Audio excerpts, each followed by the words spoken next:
List আপোনালোকৰ দ্বাৰা দিল্লীত যন্তৰ মন্তৰত চলি থকা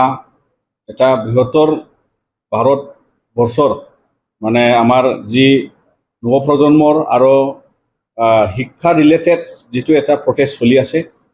য'ত মানে পেপাৰ লিক এবা মানে বহুতৰ যিহেতু বিভিন্ন চাকৰিৰ চেণ্ট্ৰেল কণ্ডাক্ট SSC এক্সাম বা বিভিন্ন পেপাৰ লিকৰ ইছ্যু লৈ আৰু এডুকেশ্যনৰ ৰিফৰ্মেশ্যনৰ বা পলিচি ৰিফৰ্মেশ্যনৰ আৰু লগতে এডুকেশ্যন মিনিষ্টাৰক মানে সলনি কৰাৰ কাৰণে বা ৰিজাইন কৰাৰ কাৰণে তেওঁলোকৰ যিটো দাবীলৈ আন্দোলন কৰি থকা, তাত যিহেতু আমি 18 ডেজ বা 18 দিনলৈকে তাতে এজন শিক্ষাবিদ সোনাম ৱাংচুক তেওঁ তাতে আন্দোলনত হাংগাৰ ষ্ট্ৰাইক কৰি আছে। আৰু তেওঁৰ আমি জানো নিখিল বড়ো ছাত্ৰ সন্থা আৰু আমাৰ উপেন্দ্ৰনাথ ব্ৰহ্ম ট্ৰাষ্টৰ পৰা তেওঁ এজন হ'ল Upendranath Brahma soldier of humanity award recipient. আৰু ইয়াৰ কাৰণে আমি সকলোৱে জানো তেওঁ এজন ক্লাইমেট এক্টিভিষ্টৰ লগতে এডুকেশ্যনিষ্ট হয়। আৰু বহুতৰ কাৰণে বা আমাৰ যি অনুভৱ বা তেওঁৰ যি এটা ষ্ট্ৰাগল লাইফত তেওঁ এজন থ্ৰু হিউমেনিটেৰিয়ান হয়। আৰু ইয়াৰ কাৰণে আমি তেওঁক যিহেতু ছলজাৰ অফ হিউমেনিটি বুলি আমি আজি আকৌ তেওঁ মানে 18 ডেজলৈকে হাংগাৰ ষ্ট্ৰাইকত বহি আমাৰ ছাত্ৰ ছাত্ৰীৰ ইছ্যু লৈ আৰু অনাগত দিনত মানে যিহেতু ভাৰতত এডুকেশ্যনৰ পলিচি ৰিফৰ্মছত সকলোৱে এইটো মানে ইউথ জেনেৰেশ্যনে বিচাৰিছে। তাৰ কাৰণে নিখিল বড়ো ছাত্ৰ সন্থা আমি সোনাম ৱাংচুক ডাঙৰীয়াৰ যি হাংগাৰ ষ্ট্ৰাইক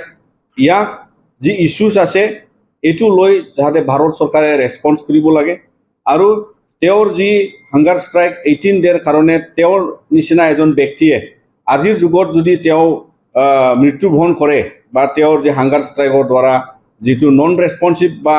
নন এটা কৰ্পৰেশ্যন গভৰ্ণমেণ্টৰ পৰা যদি এনেকুৱা হৈ যায়, তেতিয়াহ'লে অনাগত দিনত তেওঁৰ নিচিনা ব্যক্তি আৰু বিভিন্ন তেনেকুৱা মানে বহুত মূল্যৱান ব্যক্তিসকলক আমি হেৰাই যাম। তাৰ কাৰণে নিখিল বড়ো ছাত্ৰ সন্থা আহ্বান জনাইছোঁ যে ভাৰত চৰকাৰে যি এডুকেশ্যন পলিচি ৰিফৰ্ম ইছ্যু হওক বা পেপাৰ লিকৰ ইছ্যু হওক বা এডুকেশ্যন মিনিষ্টাৰক সলনি কৰা বা ৰিজাইন দিয়াৰ যি দাবী ইছ্যু, এইবিলাক ভাৰত চৰকাৰে ডাইলগত আহিব লাগে, আলোচনাত আহিব লাগে। তাৰ কাৰণে নিখিল বড়ো ছাত্ৰ সন্থা আমি তেওঁৰ যি 18 ডেজৰ হাংগাৰ ষ্ট্ৰাইক এইটো তেওঁ যাতে গভৰ্ণমেণ্টে ৰেছপন্স কৰি তেওঁৰ যি এটা মূল্যৱান জীৱন বা মূল্যৱান লাইফ বা মূল্যৱান এজন ব্যক্তিৰ এটা সন্মানটো ৰাখি পেলাই ভাৰত চৰকাৰে গণতন্ত্ৰৰ এটা মানে সন্মানটো ৰাখি পেলাই যাতে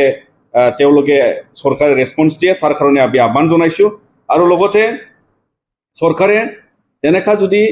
আন্দোলন বা তেনেকুৱা ছাত্ৰ ছাত্ৰীৰ ভৱিষ্যতৰ কাৰণে কৰোৰ ছাত্ৰৰ যি অনাগত দিনৰ পলিচি ৰিফৰ্মৰ কাৰণে যিহেতু এইটো মুভমেণ্ট নিখিল বড়ো ছাত্ৰ সন্থাও সেইটোও বিচাৰে যে যাতে ভৱিষ্যতত মানে যিকোনো প্ৰকাৰৰ সমস্যা সমাধান ট্ৰান্সপাৰেণ্টলি হ'ব লাগে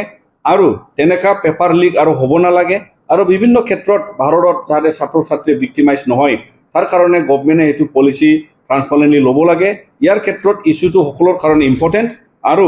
আমি বিচাৰোঁ যে ভাৰত চৰকাৰে যদি এইবোৰ ইছ্যুত যদি ইণ্টাৰভেন নকৰে, তেতিয়াহ'লে আমাৰ গণতন্ত্ৰত বা পৃথিৱীত ভাৰতবৰ্ষই এটা মানে আটাইতকৈ ডাঙৰ গণতান্ত্ৰিক কাণ্ট্ৰি, গণতান্ত্ৰিক দেশ।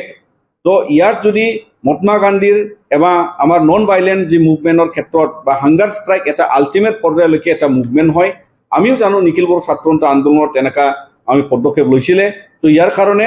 যদি ভাৰত চৰকাৰে সেইটো ৰেছপন্স নকৰে, তেতিয়াহ'লে সেইটো আমাৰ আটাইতকৈ পৃথিৱীত ডাঙৰ গণতান্ত্ৰিক দেশত এটা আঘাত আনিব, য'ত মানে ফুল্লি ডেমক্ৰেটিক আৰু ফুল্লি নন ভাইলেণ্ট আৰু ফুল্লি যিটো এটা মানে ৰাইট টু প্ৰটেষ্টটো তেওঁ হাংগাৰ ষ্ট্ৰাইকত বহি এক্সপ্ৰেছ কৰিছে, সেইটো এটা ডাঙৰ মুভমেণ্ট বুলি আমি মৰ্যাদা দিব লাগে। আৰু ভাৰত চৰকাৰে এইটো ৰেছপন্স কৰিব লাগে, নহ'লে পৃথিৱীত আটাইতকৈ ডাঙৰ গণতান্ত্ৰিক দেশৰ কাৰণে সেইটো এটা আঘাত হ'ব। তো তাৰ কাৰণে নিখিল বড়ো ছাত্ৰ সন্থা আমি ভাৰত চৰকাৰৰ আহ্বান জনাইছোঁ। আৰু লাষ্টত আমি সোনাম ৱাংচুক ডাঙৰীয়াক আমিও আহ্বান জনাওঁ যে যিহেতু মুভমেণ্টটো চলি থাকিব লাগে, লগতে এডুকেশ্যন ৰিফৰ্মছত চেঞ্জ আনিব লাগে, তেওঁৰ নিচিনা ব্যক্তি জীয়াই থাকিব লাগে। আৰু অনাগত দিনত যিকোনো প্ৰকাৰত গভৰ্ণমেণ্ট পলিচিক মানে চেঞ্জ আনিবৰ কাৰণে তেওঁৰ নিচিনা ব্যক্তিয়ে লিডাৰশ্বিপ লৈ কিনি সকলো শ্ৰেণীৰ শিক্ষাবিদক আৰু লগতে বিভিন্ন ছাত্ৰ ছাত্ৰী বা আজিৰ যুগত যিহেতু মানে জেড জেনেৰেশ্যনৰ কথা আহিছে, ইয়াৰ ক্ষেত্ৰত তেওঁ যাতে আগভাগ লৈ অনুগত দিনত তেওঁ জীয়াই থকাৰ ক্ষেত্ৰত আৰু আমিও আহ্বান জনাওঁ নিখিল বড়ো ছাত্ৰ সন্থাৰ পৰা তেওঁ যেন সকলো ছাত্ৰ ছাত্ৰীৰ ভৱিষ্যতৰ কাৰণে আৰু তেওঁৰ এটা মটিভেশ্যনেল তেওঁ নিজেই এজন ব্যক্তি সকলোৰ কাৰণে ইয়াৰ ক্ষেত্ৰত আমি তেওঁক আহ্বান জনাওঁ যে যিহেতু 18 ডে হাংগাৰ ষ্ট্ৰাইক তেওঁ এইটো উঠাই ল'লে আমি ভাল পাম আৰু অনাগত দিনত একেলগে আমি নিখিল বড়ো ছাত্ৰ সন্থা তেওঁৰ যি এটা চলজাৰ অফ হিউমেনিটিৰ তেওঁৰ এটা যে চলিৰ মানে তেওঁ এক্সিষ্টেঞ্চ বা as a scholar of humanity তেওঁ সদায় এক্সিষ্ট হৈ থাকিব লাগে আমি তেওঁৰ যি এইটো প্ৰটেষ্ট এইটো আমি ছাপৰ্ট কৰি বা লগতে তেওঁক আমি এইটো আহ্বান জনাইছোঁ যাতে উঠাই লওঁ